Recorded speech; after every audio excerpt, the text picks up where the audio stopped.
Maya, you must be free as always, right? My mother-in-law and sister-in-law always push the care of their grandchild onto me without considering our plans, and they just go out. I felt anger building up inside me, and I was left behind at home. How selfish can these people be? I had plans to meet with a friend for the first time in a while. It's terrible that they look down on me just because I'm a housewife. I have to make sure they never take advantage of me again. My name is Maya. I met Hank through my best friend Laura, and we got married 2 years ago. I quit my job and now I'm a full-time housewife. But we don't have children yet. We've just moved into a new house a few months ago, and we are living peacefully. I love cooking and have been making elaborate dishes almost every day since we moved in. Meeting with Laura and her husband for a delicious meal and good drinks is our weekend delight. But at the time, I didn't realize that the hand of evil that would threaten our peaceful life was approaching. It seems that my parents are getting a divorce. One day, Hank told me with a downcast look.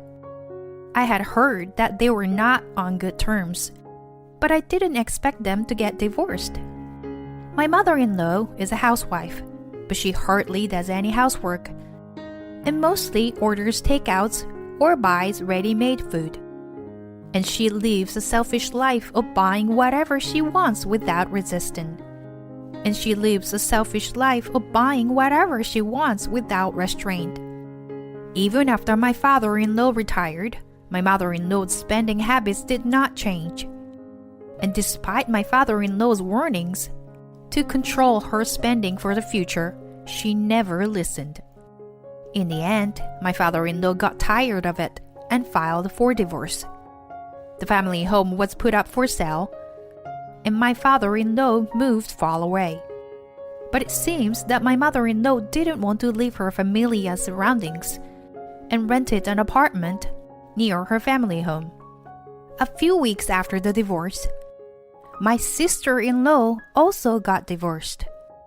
According to the story, she had been cheating on her husband, and when he found out about it, he asked for a divorce.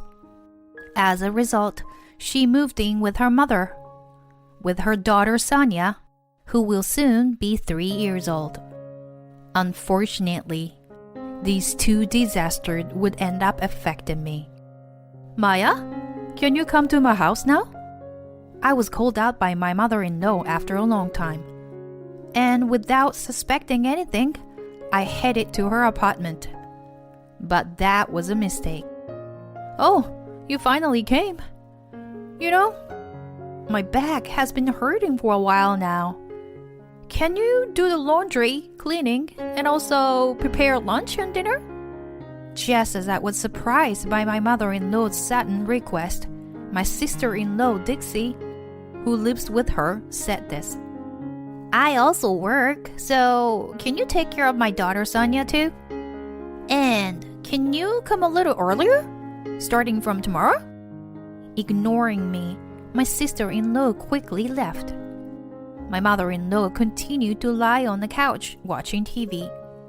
I couldn't quite digest the situation and ended up taking care of my niece and fulfilling my mother-in-law's demands. My sister-in-law came back after 6 p.m. that night. I was completely exhausted by the sudden role assignment to me that day. My sister-in-law had said to come a little earlier from tomorrow, but I never imagined if these days would continue every day from now on. A big sigh escaped me due to my depression. Maya, what's wrong? You look tired. Hank, my husband who came back from work, peered into my face and asked me worriedly. When I told him about today's events, he seemed surprised and apologized to me. What? What are they thinking? Yeah, I never thought they would ask me to do something like this. I thought about contacting you, but I didn't want to disturb your work. And also, I had no time to look at my phone because I was with Sonia. I see. Anyway, I'll talk to Mom and Dixie about this, okay? I felt relieved when Hank said that. I thought I could return to my usual life from tomorrow, and my depression quickly lifted. However, when I got out of the bath, Hank's face looked gloomy. I have a bad feeling about this. He noticed me and lowered his head apologetically. I called Mom, but she ended up begging and crying on the phone, and Dixie started to get angry, saying she's struggling with work and raising Sonia. I could guess where this was going. Hank continued. So, Maya, I'm really sorry to ask, but can you take care of Sonia until they find a daycare for her? I could see the fatigue on Hank's face. Seeing him like that, I felt like I had no choice but to help him. I decided to accept the offer. For the next few months, I continued to go to my mother-in-law's house. My sister-in-law would drop Sonia off without a care in the world. And my mother-in-law seemed as healthy as ever, making me wonder if her back was really hurting in the first place. What I hated the most was how they looked down on me as a stay-at-home wife. The only comfort I had was that Sonia had grown attached to me. One day, Hank was invited by the company president to play golf, and we had plans to have dinner with Lola and her husband. I was excited to buy ingredients to cook a nice meal for the weekend with good friends. When I returned home, to my surprise, my mother-in-law, sister-in-law, and Sonia were waiting at the entrance. "Hey, Maya, where have you been? You kept us waiting for so long." My sister-in-law shouted at me as soon as she saw me. "What's going on?" I was surprised by their sudden visit, especially since it was a holiday, and my husband was out. It seemed like they had come to our house when he wasn't around. "Just open the door already." My mother-in-law rushed to me and entered the house without permission. Then my sister-in-law spoke up. "We were planning to enjoy the holiday today. You're probably free, right, Maya? I have something to do, and Mom is having lunch with her friends. So we're leaving Sonia in your care, okay?" After finishing some snacks, they left Sonia with me and went out. Taking care of Sonia while preparing dinner would be difficult. I reluctantly canceled my plan with Lola and felt sad and angry while cleaning up the ingredients I had bought. Why were they so selfish?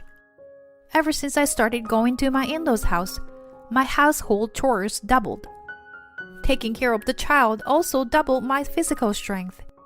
On weekends, I was often too tired to keep my promise with Lola. Despite all this, I had finally arranged to meet Lola after several months. But now this had happened. I couldn't calm down my irritation, but I managed to take care of Sonia somehow. When Hank returned in the evening, he was surprised to see Sonia. "I'm home." "Huh. Why is Sonia here?" "Shh. She just fell asleep, so be quiet." Hank put his hands over his mouth and apologized quietly. "You know, when I came back from shopping, your mom and sister were waiting for me at the entrance, and they left and abandoned Sonia here. I was planning to cook a lot today since Laura and her husband were coming over, but I had to cancel on them. I was looking forward to it. Such a bummer." I vented my anger to him, and Hank also exploded with anger. "The director of the nursery was at the golf club today, you know?" "Huh. Wasn't your sister making a fuss because she got rejected from the nursery?" "Yeah. But the nursery is now admitting children, and they haven't rejected anyone in the past few months." "What does that mean?" It means that Dixie never even applied to the nursery. We were completely fooled. In the end, the mother-in-law and sister-in-law returned after 7 p.m. Sonia couldn't help but fall asleep on the sofa. What are you guys doing until this late? We agreed to help take care of Sonia only on weekdays until the nursery was arranged. Because Mom, you said you couldn't take care of her because of your back pain. And yet, you were pushing Sonia onto us even on weekends. What are you thinking? The usually gentle Hank was angry, so they were clearly intimidated. Oh, Hank, you back? Hank? This is just a misunderstanding. Maya said she would take care of Sonia, so... I never said anything like that.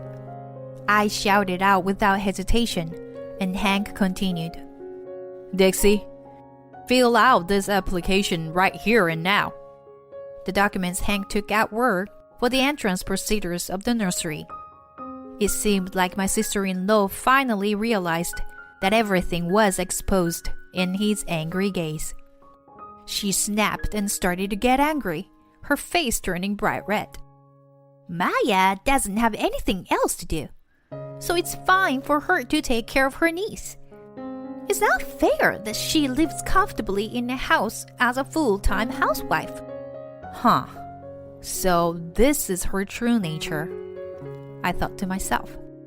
My sister-in-law trembled, either because she was embarrassed that our wrongdoing was exposed, or because she was too jealous of me. Hank was about to get angry again with her response. If you were going to be that irresponsible, then I would cut ties with you. Unexpectedly, it was my mother-in-law who intervened to mediate. Now, let's listen to what Hank has to say. We're also at fault, weren't we? Hank responded mercilessly with a loud voice to his mother. Mom, you're really lying about your back pain, aren't you? You seem to have enough energy to move around. So why don't you work a little? My mother-in-law scolded, shrugged her shoulders, and next to her, my sister-in-law, who had given up, began writing the documents that Hank had given her. Here, I filled it out. Happy? She said, slamming the finishing documents on the desk, and they all left. Soon after, it was decided that my niece would start attending the nursery the following month. Thanks to that, I was able to return to my normal daily life and have dinner with Laura and her husband. It was around that time that my husband's transfer to Seattle came up suddenly. I was lost in thought, thinking that it was going to be busy with the move to Seattle. 3 months later, I received a late-night phone call, and it was my sister-in-law on a video call. I was confused when I saw the background on the screen. My sister-in-law, Dixie, greeted me with a loud, annoying voice. Hey, Maya, can you come back home soon? I still couldn't quite understand what was happening. And then, there was a loud crash on the other end of the line. Oops, sorry about that. Looks like Sonia broke a vase in the living room. But since it was your precious niece, you'll forgive her, won't you? And she held up the broken vase to show it to the screen. Wait, are you guys really in that house right now? Yeah. It's been a while since we last visited. I mean, how did you get into the house? Well, I borrowed the key and made a spare last time I was here. I couldn't believe that they had gone to such length. I blamed myself for not realizing that my keys had been stolen.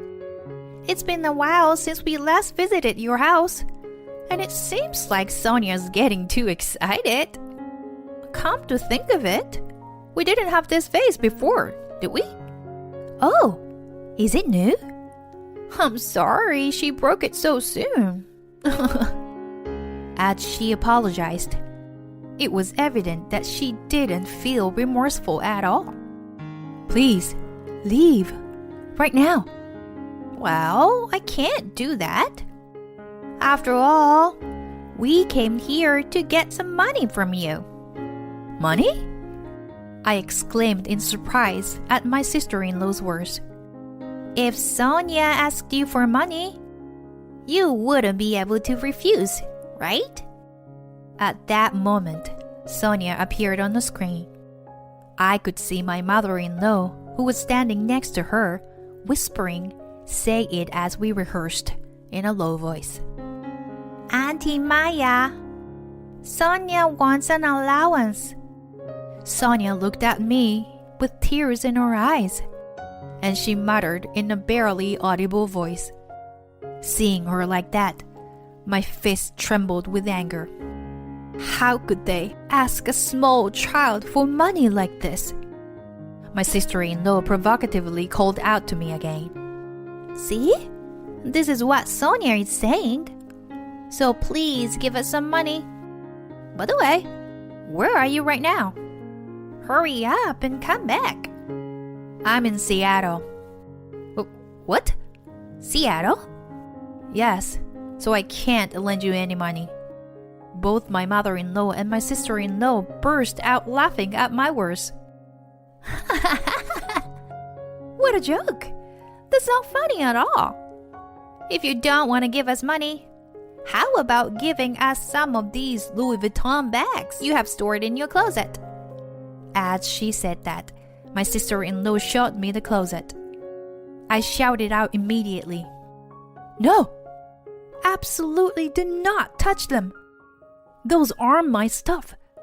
However, my advice fell on deaf ears as they continued to search for brand-name goods one after another.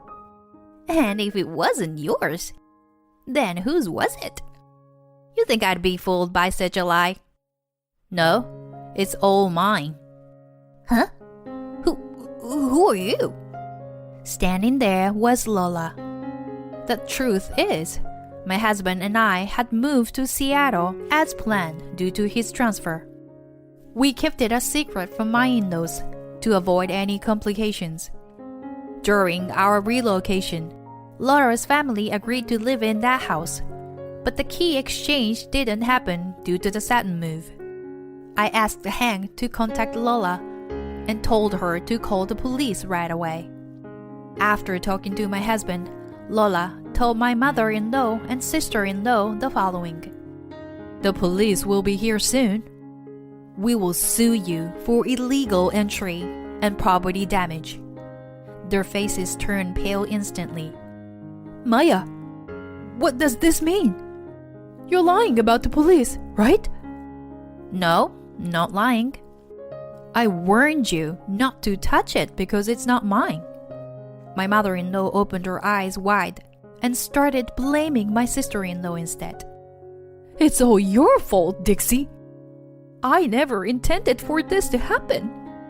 Hey, Mom. You were the one to come up with the idea of asking for money. I never thought of that myself. It's all your fault. As an ugly argument began, Hank took my phone from me. Enough already. Shame on you both. You shamelessly make a young child beg for money. How could you do something so despicable? I'm cutting ties with you. Got it? Wait, Hank, hold on a sec. As my mother-in-law pleaded for mercy, he ignored her and handed me the phone. Then Sonia spoke up, trembling. Auntie Maya, I'm sorry. I don't need allowance, so please don't hate me. Her tearful confession left me with a heavy heart. I could never forgive them for causing such distress to an innocent child. Sonia, we won't hate you. You don't have to worry about that. I spoke in a gentle voice to comfort her. What you did is not forgivable. We have no intention of helping you in any way. As Hank said, we'll be cutting ties with you. Goodbye. Afterward, the police arrived and arrested the two of them. Sonia was taken into protective custody and handed over to her father. I plan to visiting her when I return home. My sister-in-law and mother-in-law were left with a large debt due to the compensation they had to pay for their wrongdoing, as well as unpaid rent and credit card bills. After taken in by the police, they both worked tirelessly from morning until night. Meanwhile, Hank's excellent work at the company led to her decision to stay in Seattle permanently. I pursued my passion for cooking and opened a small restaurant. Lola and her husband plan to visit us during the grand opening. I'm looking forward to a new life and reuniting with my best friends.